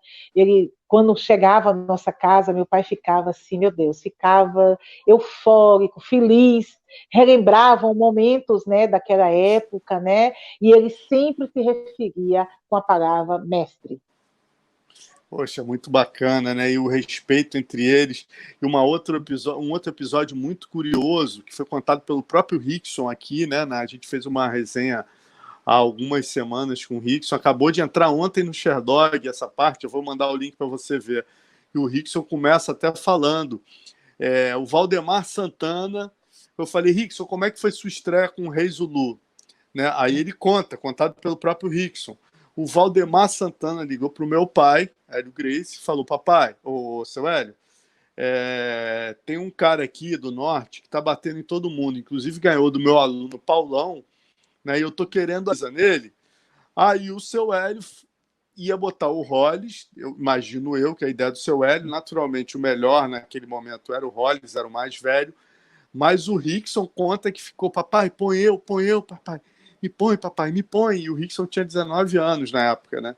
Segundo ele. Aí o seu Hélio, fala, olha, Valdemar, tem um garoto aqui de 19 anos, tá com muita vontade, o Valdemar de jeito nenhum, 19 anos não dá. Aí o Hélio Gracie insiste e leva o Rickson. Deve ser mais ou menos nessa época aí que eles se encontraram naquela foto. E aí o Rickson vence o Zulu, luta duríssima. O Zulu joga o Rickson para fora do ringue 2 vezes, luta duríssima. Mas aí começa, quer dizer, a participação, que coisa curiosa, né, Mara? Eles marcam a história nos anos 50, Hélio e Valdemar. Depois o Valdemar e o Carson marcam a próxima geração, que é a geração que está chegando dos anos 60, e depois, na hora de entregar o bastão para a nova geração, mais uma vez, Valdemar e Gracie estão presentes, Valdemar e Hélio, que é o Valdemar que dá a oportunidade para o Rickson fazer a sua estreia, né? Quer dizer, senão talvez o Rickson, se não fosse o Valdemar, o Rickson tivesse a oportunidade de mostrar seu valor, né? E mostrar que o Hollis, até que ele poderia... já tinha condições de substituir o Hollis como novo número 1 da família. Marcelo, o interessante também é as pessoas pensarem assim, fala-se muito nessa pseudo-rivalidade que aconteceu na época, né? Meu pai, Hélio Gracie. Mas se a gente for pensar bem, foi todo esse episódio que deu o start do sucesso da luta livre e da história da luta livre. Foi justamente esse momento de rivalidade entre meu pai ter sido aluno do Hélio, ter procurado algo melhor, ter feito a luta e ter deslanchado a revanche com o Cássio e tudo, todo esse movimento foi que criou e que deu base à história da luta livre no Brasil. E o mais interessante, figuras como Valdemar Santana, Hélio Gracie, Carson Gracie, e aí vai surgindo Ivan Gomes, Zulu e muitos outros expoentes, fazem parte dessa base que criou a história do Vale Tudo no Brasil, do jiu-jitsu no Brasil, né? Todos naquela época, eles eram rivais e ao mesmo tempo eram o quê? Amigos, rivais, profissionais, respeito. Você está entendendo toda uma situação que faz a base da história do Vale Tudo no Brasil. Não tenha dúvida disso. E assim, Mara, falando um outro ponto, né, só para a gente entender o fim ali do seu pai, né, quando ele começa, logo depois desse esquema de Brasília, por que ele se muda, que ele sai, como que acontece com ele depois que ele sai do Rio, né, só para a gente entender. Certo. O que acontece? Depois de um bom tempo no Rio, e aí carreira pelo Brasil todo, e evento aqui, luta ali, tudo, ele volta a Salvador, né? Ele volta a Salvador, ele tem uma academia em Salvador, né? Fica com uma academia no Rio de Janeiro, tem uma academia em Salvador, é quando ele conhece minha mãe, né? Nesse retorno a Salvador, quando ele constitui família, né? Quando também ele passa a ter um emprego, né, que ele se tornou um funcionário público estadual também, né, quer dizer, um homem de uma vida muito agitada, de uma vida muito múltipla. E ele aí, nessas viagens que fazia para promover apresentações, espetáculos, incentivar lutas, né, ele vai a Brasília, logo no início da capital federal. Lá ele começa, né, desenvolve uma série de amizades, né, tem um amigo chamado Coronel Coriolando Fraga, né, incentivador do esporte, também gostava de esporte, e aí começa a conversar com ele, rapaz, venha para Brasília, venha trazer o esporte para Brasília, Brasília está surgindo, Brasília não tem esporte, precisa de uma pessoa como você. E aí o que acontece? Meu pai, versátil, e assim, com aquela impetuosidade dele, disse, o governador da época, né, que estava indo para lá, era um baiano, Dr. Elmo Cerejo Farias, né? E meu pai vai, se apresenta, ele conhece meu pai, já sabia da história de meu pai, e diga, vou te convocar para cá, para poder você dar um suporte aqui de treinamento na Academia Nacional de Polícia. E aí lá vai meu pai e a gente, né? A família, seguindo para Brasília para começar uma nova etapa de vida, onde ele leva o esporte, né, do Vale Tudo e do Jiu-Jitsu para Brasília, ele abre a academia, desenvolve uma série de espetáculos, está entendendo? Dá vez a uma série de aspirantes, né, que se tornam também lutadores profissionais, e ao mesmo tempo se torna instrutor de defesa pessoal da Academia Nacional de Polícia. É uma nova fase da vida dele, é uma fase madura, uma fase mais comercial, onde ele tem a academia, onde ele desenvolve outros patamares, né, outros empregos e outras atividades, mas nunca deixa de lado o desenvolvimento do Vale Tudo, né? Tanto que muitos espetáculos, né? Um sucesso total, foi quem criou, foi quem levou, né, essa modalidade para Brasília, né? E aí pronto, né? Muitas amizades e muita coisa mesmo. Ele desenvolveu um belo trabalho em Brasília, né? Depois ele é transferido da Academia Nacional de Polícia para um outro órgão estatal chamado Nova Cap, onde também lida com a área esportiva, né? Fazendo treinamentos e tudo, e lá vai ele. Poxa, que bacana, né? Que história rica. E você falou também, né, Mara, uma coisa que eu achei. Antes de falar isso, eu queria até. Um colega aqui levantou uma questão que eu não sei se você sabe, fica à vontade se você não souber Não, para pode falar. não responder, mas ele falou uma coisa aqui que eu também ouvi muito já, que é a ligação do Valdemar com a capoeira, né? O JS Cavaco, ele está falando aqui. O Valdemar foi cria do mestre Bimba, eu estou lendo até o livro do Elton Silva, né? Impressionante a importância do Bimba naqueles anos ali, nos anos antes do Valdemar, né? Lá para os anos 20, 30, como ele é importante ali, a capoeira aparece como arte marcial e tal, e o Bimba, algumas pessoas já me disseram que foi mestre do Valdemar na capoeira. Você sabe se seu pai, antes de fazer jiu-jitsu, ele fez capoeira ou foi Ele depois fez disso? um pouco da capoeira. Olha, essa coisa da capoeira na vida dele, ele praticou capoeira, ele conheceu o mestre Bimba. Meu pai era baiano, então na própria vivência da baianidade, né, ele cruzou com a capoeira, porque na Bahia a capoeira, você sabe, né, é uma dança que está ali presente em todo momento cultural. Então, ele aprendeu a capoeira, ele fazia espetáculo de capoeira, quando ele tinha as apresentações dele, que ele levava os grupos, ele participava de grupos folclóricos que dançava capoeira, dançava maculelê, fazia apresentação. Em Brasília, ele levou diversos grupos, ele patrocinou diversos eventos que popularizavam, né, a capoeira baiana, né? E com apresentações também. Ele aprendeu muito com o mestre Bimba. Não foi o centro da carreira dele, mas ele aprendeu e também sabia jogar capoeira e também levava como uma forma de divulgar a cultura baiana, né? Então, toda vez que ele promovia algum espetáculo que tinha alguma apresentação inicial, você tinha uma rodada de capoeira, você tinha uma rodada de maculelê e de outras danças baianas, né? Outras danças culturais, né? Que representam a Bahia, né? É interessante, viu? Você... Quem quiser que não fale muito de capoeira, essas inserções de meu pai na capoeira, viu? Vou lhe contar aqui, todo mundo que está ouvindo, uma coisa muito interessante. Quando eu ainda pequena, acompanhava ele, né, em algumas coisas, né? Ele está por aqui, então vou dar um passeio, vou ali no Mercado Modelo, na Bahia, ele me levava pela mão como uma forma de passeio. Só que quando ele entrava no Mercado Modelo, era aquele Frision, né? Valdemar Santana chegou.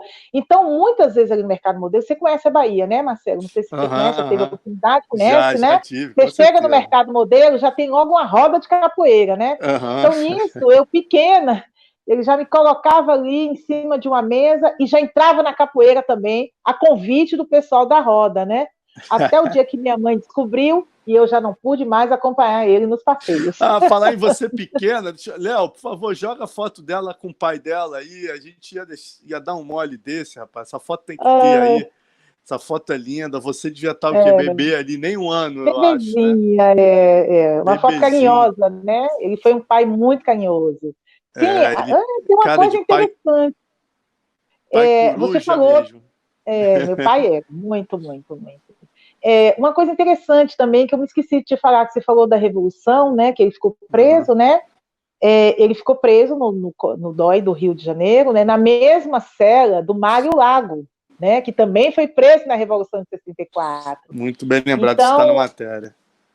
Você tem aí alguns momentos que o Mário Lago, em suas crônicas, ele cita, né, e o interessante, né, na época, eu estava completando 1 ano de idade, né, porque eu estava completando 1 ano de idade, e o meu primeiro aniversário foi com meu pai preso, indo, minha mãe, fazendo uma visita, levando um bolo para poder cantar parabéns, porque ele queria muito ver a filha dele. Olha aí a foto aí, ó. Muito, Você é uma aí foto. com 1 aninho aí, você tinha, mais ou menos? Aí eu ainda não tinha 1 ano, não tinha né? 1 ano, não, né? Mas eu já estava assim, deveria estar aí com uns 8 a 9 meses já. Caramba, ó, o pessoal aqui adorando, Mara, a tua entrevista, ó. Selma Santos, Valdemara sempre muito carismática, excelente entrevista. Rafael Santana, um abraço, PVT. Manda um abraço do primo dela, Rafael Santana, aqui da França. Rafael Santana é Ai, seu que primo. maravilha. Que legal. Aqui, ó, Jean Carnegie, senhora Valdemara é de uma simpatia, um conhecimento incrível.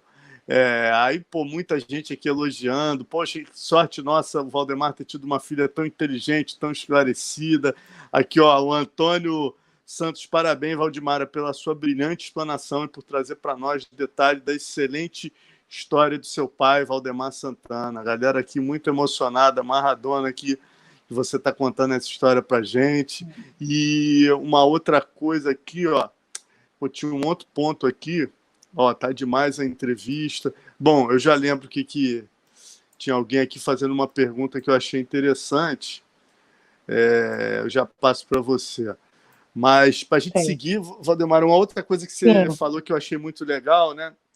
Eu tive aqui com a Cléia Cordeiro, sua amiga também, falando do Ivan Gomes, né? Aqui só interromper disse, aqui, infelizmente. A dona Cléia está acompanhando, acompanhando aqui com a gente. Tá aqui com a gente, Ai, Cleia! Um abraço para ela. Outra Cléia também. O pessoal ficou amarradão aqui com a história do Ivan. Muito legal a gente estar trazendo essas duas lendas de volta.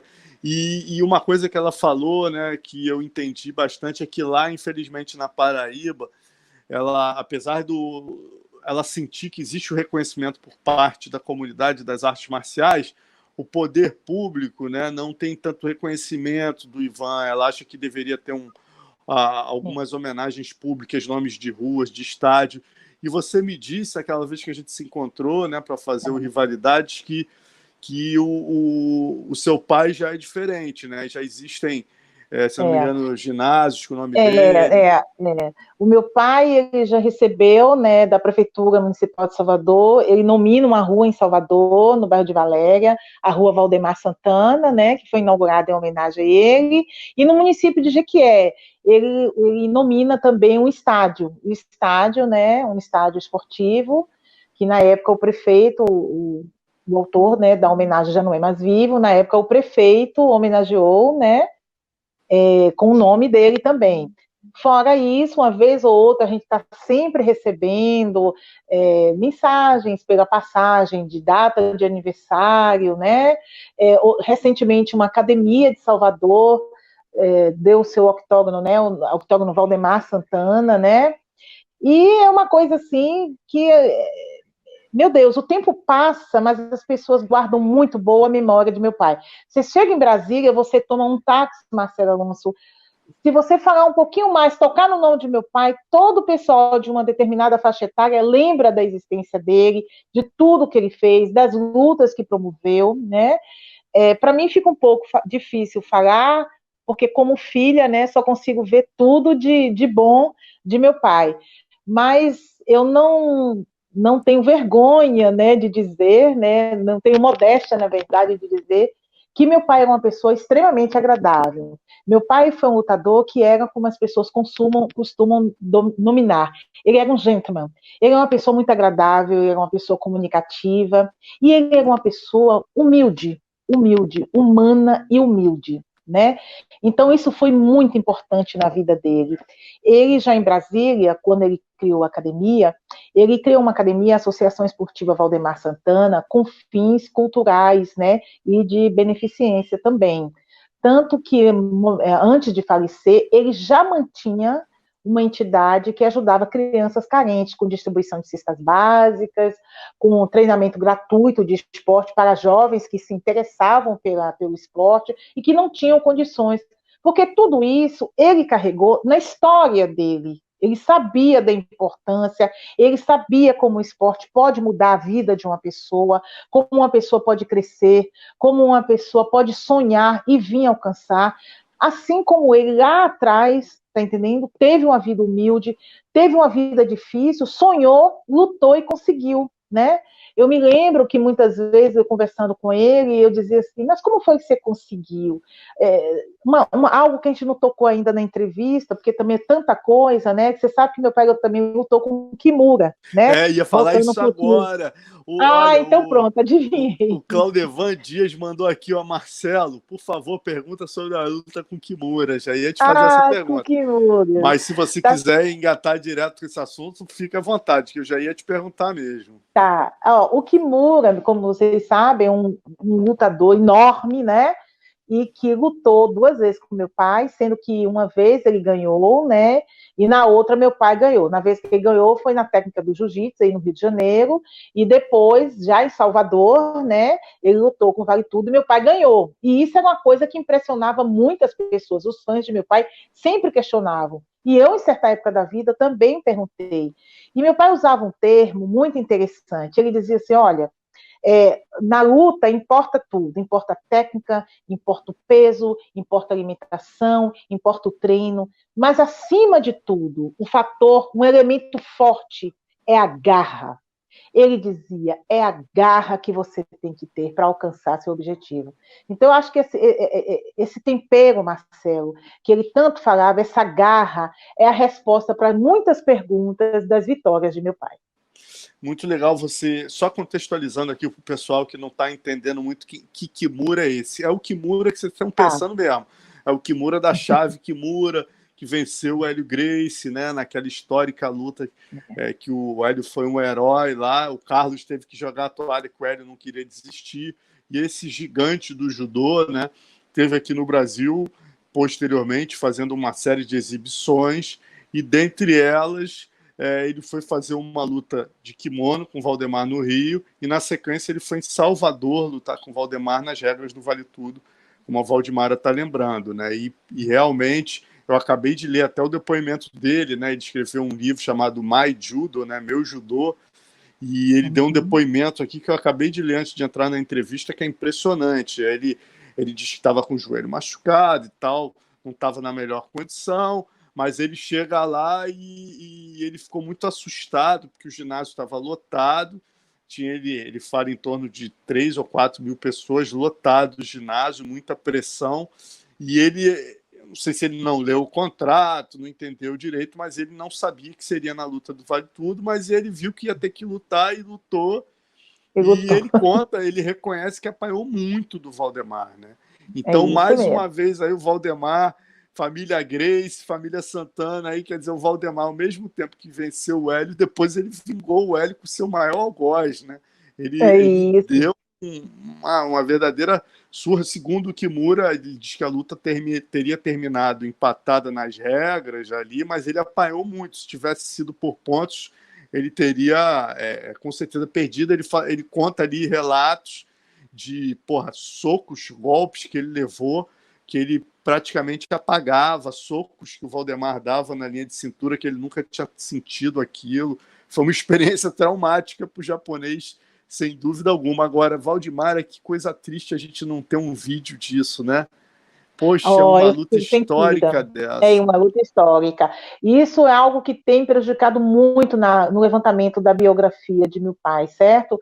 A gente faz todo um levantamento, muita coisa a gente consegue através de mídia, de imprensa escrita, mas essa imprensa do vídeo, esses registros, né, de vídeo, a gente tem muito limitado mesmo. Que pena. Ó, só estão perguntando se vai ter camisa. Vai ter essa camisa aqui. Ó. A gente estava falando do Carso. O pessoal da Mata Leão me mandou aqui, ó, o Pedro. Muito obrigado, Pedro. Ó, Mutuca, Creonte, Galo Corrido, Caixa Grossa, Frango d'Água. Camisa que o Pedro me mandou. A gente vai sortear uma dessa, só que a modelagem branca já já. A gente está terminando já e a gente já vai dizer quem é o vencedor. Vamos precisar só do e-mail. Fique até o final que a gente vai precisar do e-mail, que o Pedro vai entrar em contato para mandar a camisa para você que for o vencedor. Mas, Mara, falando essa questão um pouquinho, né, a gente falou já da questão da homenagem, uma outra questão que eu achei curiosa, ia perguntar para você, né, que eu estava olhando aqui a matéria da Tatame, eu achei que tinha sido até um erro de grafia. Falei, pô, não é possível que exista uma coincidência tão grande assim, realmente uma coisa astral, né? Como é que a esposa do Valdemar Santana, com W, vai se chamar Valdirene Santana, né? Deve ser uma chance 1 milhão. Foi nascidos um para o outro, né? Como é que esses dois iam se encontrar? Conta essa história, como o nome da sua mãe, a grafia, tão parecida com a do seu pai. Tão parecida, Pois é, né? Um entre mil, né? Porque meu pai, Valdemar, minha mãe se chama Valdimarina. Valdimarina. Um nome e um nome difícil de se encontrar, né? Pois essa linda história de amor, né? Se a gente pode dizer assim, né? Foi de fato, como você falou, uma coisa assim única, né? No retorno de meu pai do Rio de Janeiro para Salvador, minha mãe já trabalhava com meu avô na empresa, que meu avô tinha uma empresa no centro da capital, né?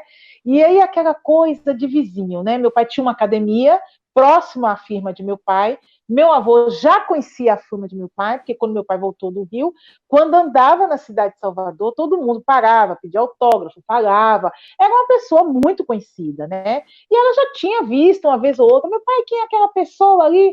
Não, você não sabe quem não, é Valdemar Santana. E tudo bem. Um belo dia, ela está lá no trabalho dela, na empresa do meu avô, e aí meu pai surge na frente, né? Oh, por favor, vocês poderiam deixar eu fazer uma ligação? O telefone da minha academia não está funcionando. E dali começou, né, Marcelo? Dali começou o flerte, né? Naquela época, né?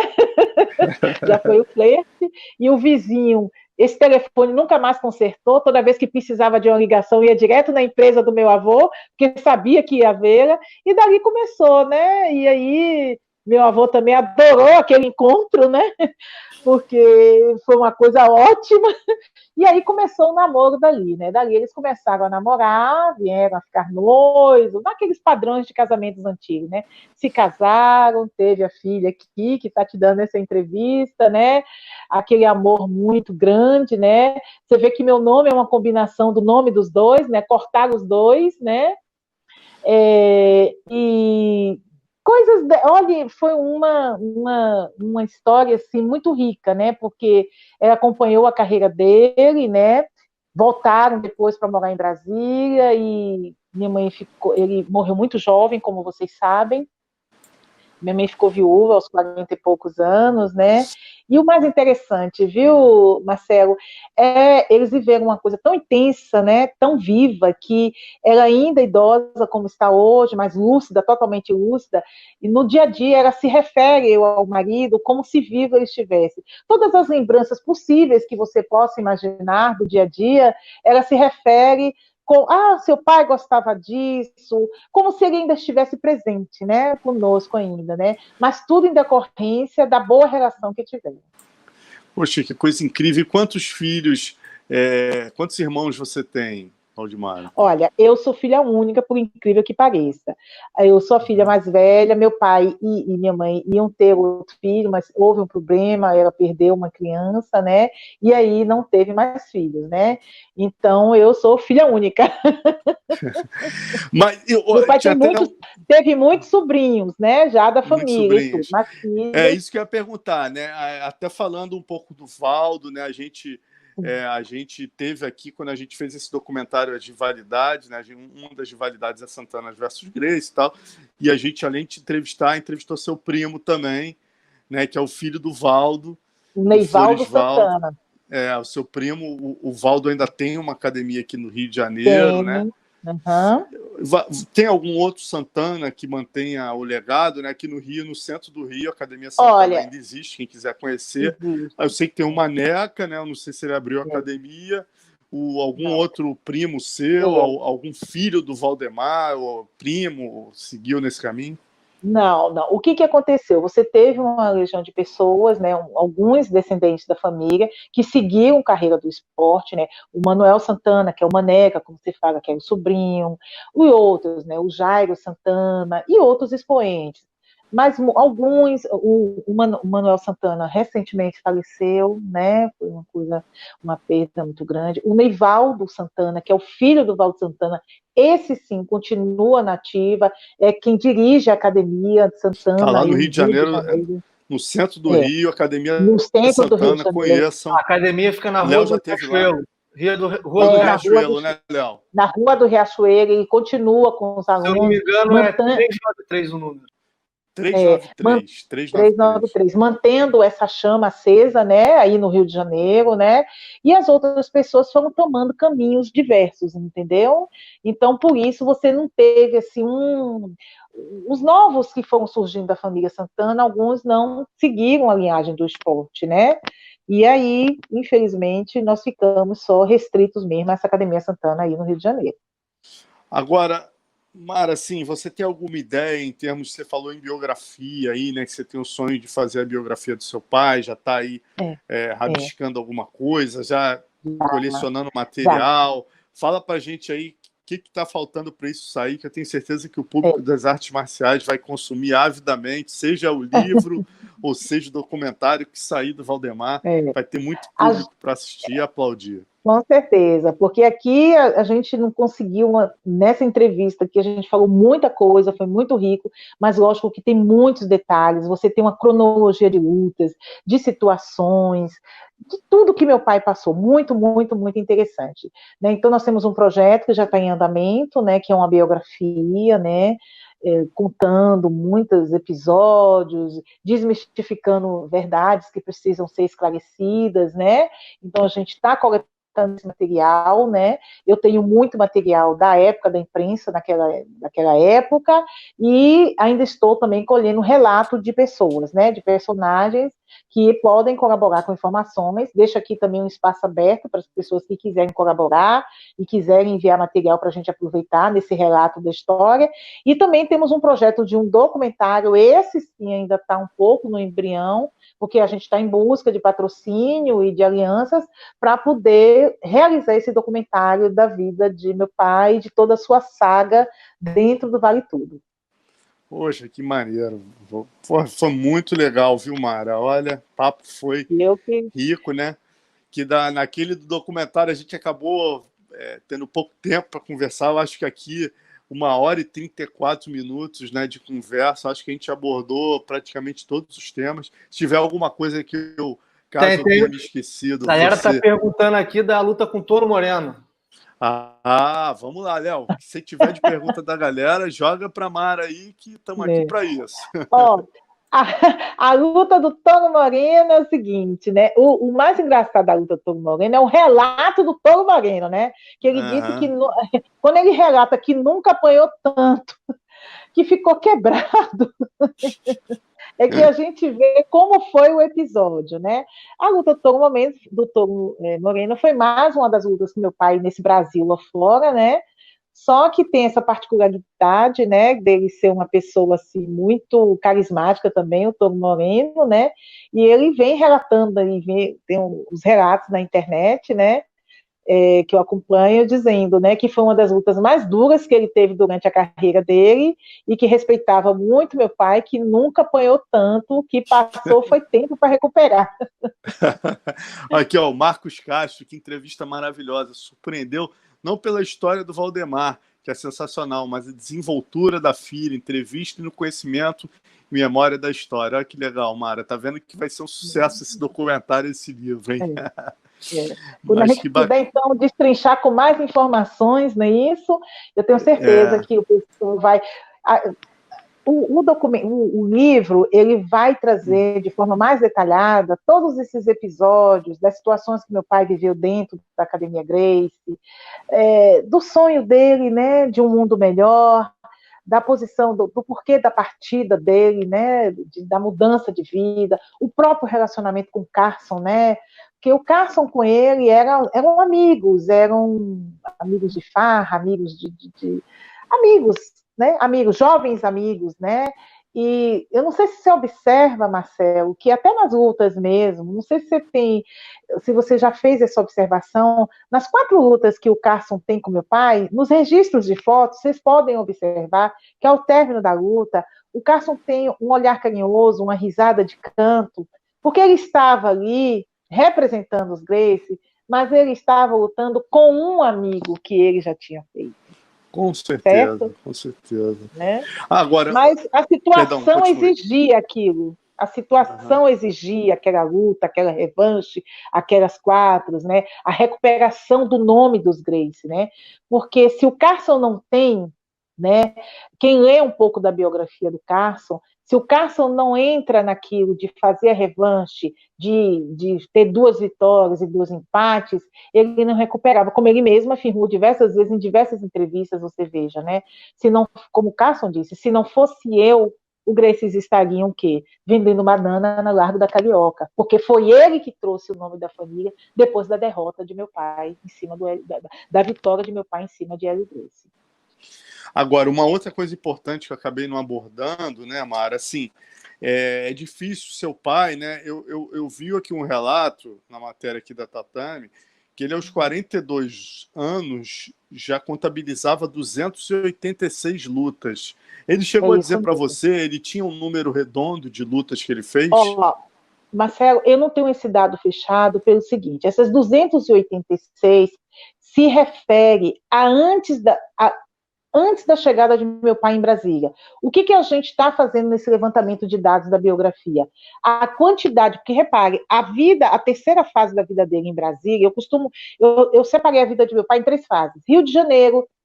Salvador, Rio de Janeiro e Brasília, ok? Salvador, início, Rio de Janeiro, ápice, Brasília, continuidade. Então, essa chegada dele em Brasília, as lutas que ele fez em Brasília, com Euclides, acho que o próprio Ivan lutou com ele também em Brasília, também, né? Lutou na Bahia, também lutou em Brasília, e muitos outros lutadores, Zulu, Criança, muitos outros, né? Porque aí ele já era o lutador empresário, né? Ele lutava e ele também produzia espetáculos de luta, né?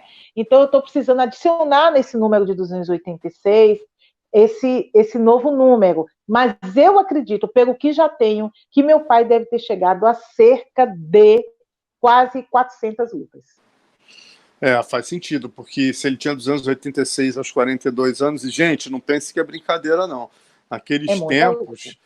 Naqueles tempos ali, você vê, eles lutavam, às vezes, 1, 2 vezes na semana, não é brincadeira, não. Você vê pelo Zulu mesmo, né? O rei Zulu tem mais de 400 lutas, o Euclides tem muitas lutas também, o próprio Ivan, né? O seu pai foi dessa geração, talvez o que mais... Você pega jornais, o que mais lutou. Era o mais presente durante mais tempo. É isso mesmo. O próprio Zulu, que você citou aí, ele tem uma história interessantíssima, né? O Zulu ainda mantém contato com a família da gente, né? Ele tá lá no Maranhão, mas ele tá sempre mandando notícia. Hoje de manhã mesmo ligou, passou um zap, parabenizando por esse programa, né? Pela história e tudo. E ele tem a humildade de reconhecer, né? Que ele, já novo, sonhando em ser lutador lá no Maranhão, meu pai era um ídolo, que quando meu pai chegou no Maranhão a primeira vez para fazer um espetáculo de luta, ele disse que não acreditava, ele fez de tudo para assistir esse espetáculo, para chegar perto de meu pai. Quer dizer, ele viu o ídolo, né? O ídolo próximo dele, né? Então, tudo isso faz parte desse movimento da história do crescimento do Vale Tudo. Isso que você falou, não só é uma grande verdade, ele falou para mim na entrevista, eu perguntei quem era o seu ídolo, ele disse Valdemar, e agora no livro, esse livro aqui, excelente livro aqui do Bruno Tomé Fonseca. Bruno Tomé Fonseca. O Bruno repete diversas vezes aqui, o Rei Zulu repete no livro, né? Diversas vezes que o ídolo Bruno dele também é um entusiasta é o seu da pai. luta livre. Hã? O Bruno também é um entusiasta, ele é um admirador das práticas do Vale Sem Tudo. dúvida. O Bruno que salvou aí, a gente fez a live com o Zulu, graças ao Bruno. Mas uma outra coisa que eu também tenho que abordar, né, que é o fim, né, o final do seu pai ali. A gente acabou não falando do falecimento do seu pai, né? Ele teve um acidente, né, Mara? Depois teve um derrame. Como é que foi o finalzinho ali da vida do seu pai? Foram duas situações diversas. Ele teve um acidente de carro, né, em Brasília, né? Ele teve um acidente de carro que deixou ele muito machucado, ele fraturou o fêmur, né? Foi um acidente assim um pouco violento e ele passou muito tempo hospitalizado, né? Mas depois recuperou com bastante fisioterapia e tudo, já estava numa idade que já não estava mais lutando, continuava com as atividades dele, né, na academia, mas já não era mais um lutador profissional. Mas ele veio depois a desenvolver alguns problemas, né, problemas cardíacos, né, com problema também de pressão arterial elevada e infelizmente teve um AVC, né, muito novo, né. Desse AVC ele recuperou, mas também já não ficou mais como antes, né. Tem a parte também que, assim, um pouco, né, a parte psicológica, né, ficou muito afetado, né, um homem novo, forte, né, sofre um derrame, é difícil de administrar isso emocionalmente, né?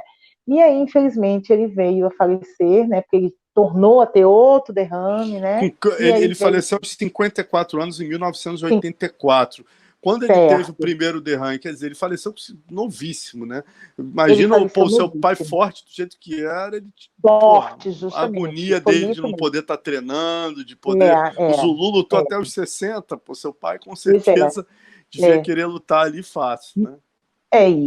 Isso abalou muito ele, porque ele teve um derrame, o primeiro derrame dele, um ano antes desse, com 53 anos, né, recuperou, mas ainda ficou com sequela, né, e aí veio o segundo derrame, né, então aí foi que realmente abalou muito ele mesmo, e aí começou as complicações, né, o derrame veio acompanhado de complicações, todas as complicações decorrentes de um derrame, né, então ele aí não suportou e foi. Não suportou, caramba, mas que história impressionante, aí deixou um legado incrível.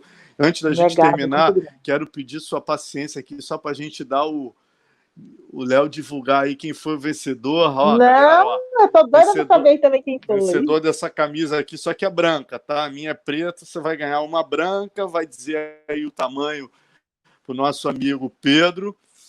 E se você não ganhou a camisa, eu chamo de novo. Conheçam a loja Mata Leão, que tá demais. Vai lá, ó.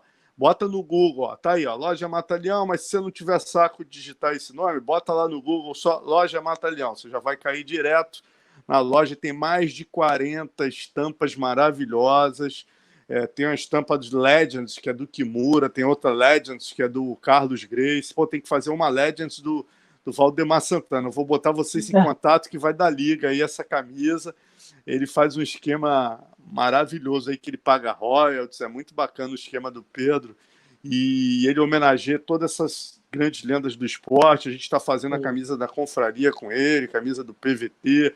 O Renzo fez a Foda-se, o Cristiano Marcelo fez uma também, que é um barato. Rogério Camões. Então ele tem camisa de várias pessoas da luta, são marcas que ele põe dentro do site dele e também faz marcas autorais dele, estampas como, por exemplo, você é um passador de guarda, ele bota lá a estampa do passador, tem o guardeiro, aí tem o Old School Jiu-Jitsu, você vai adorar, entra lá que com certeza você vai, no mínimo, adquirir uma camisa lá. E, Léo, quem que ganhou aí?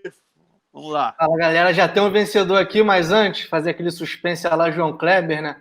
Cara, quase 200 pessoas simultaneamente durante a entrevista toda, muito mais passando e saindo, ou seja, uma grande audiência, galera interagindo aqui. O clã Santana em peso, Leonardo, Valdemar Sobrinho, Rafael, Selma, Emanuela, uma galera aqui. E quem venceu foi o Luiz II Coelho. Opa, Luiz II Coelho. Aí, Luiz, deixa o seu e-mail aqui, é importante você deixar seu e-mail aqui, que a gente vai passar o seu e-mail para o Pedro, né, o dono da loja Mata Leão. Ele vai entrar em contato perguntando o seu endereço, CEP, tudo direitinho, e, obviamente, o tamanho da sua camisa. Não adianta mandar uma... Se você é GG, ele mandar uma P, né? Vai dar para o seu primo de 12 anos, não adianta. Então, aí, ó, aí, Luiz Segundo Coelho, foi excelente. É ele, Léo, que ganhou? O próprio, ele mesmo, Luiz Segundo Coelho. Já aproveita, Luiz deixa Segundo... seu e-mail aí ou chama a gente no privado do Instagram. Deixe seu e-mail aqui, Luiz. Bota o seu e-mail aqui, não tem problema, a gente já vai anotar e apaga. E vamos passar direto para o Pedro, né? É isso aí, a marmelada, o palmeirense. Palmeirense, continua com a gente tá... Essa semana a gente sorteou um kimono da Venom. Semana passada a Venom deu um short. A retrasada a Venom deu uma camisa. E agora, na próxima resenha, vão dar uma bermuda. Então, é só continuar com a gente que você também vai ter sua chance, né? Mas é isso, Mara. Muito obrigado aí. Foi realmente uma aula maravilhoso. Todo mundo está amarradão aqui. Marcelo, eu que agradeço você, a produção, pessoal que está aí assistindo, certo?